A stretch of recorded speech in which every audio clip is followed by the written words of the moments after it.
大家好，我是小鹅。今天用鸡蛋和香蕉分享一个简单、快速又好吃的懒人早餐。首先把香蕉剥皮。之前看到了一个特别有意思的小调查，就是剥香蕉你是从哪边剥的呢？结果看了结果发现大家都不一样。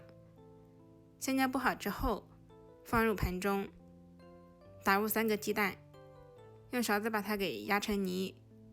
如果有料理机的话，直接放料理机磨上5秒钟，就可以达到这么细腻的状态了。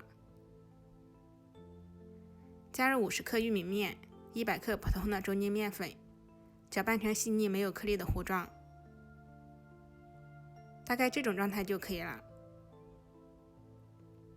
电饼铛选线饼模式，刷少许油，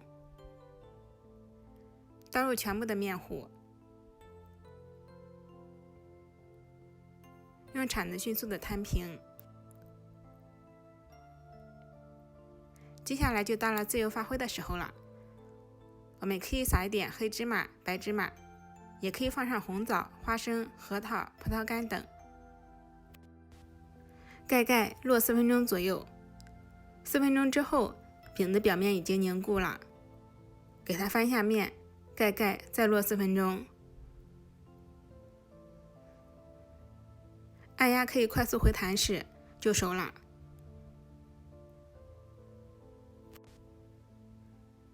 反面有这种小黄花也就可以了。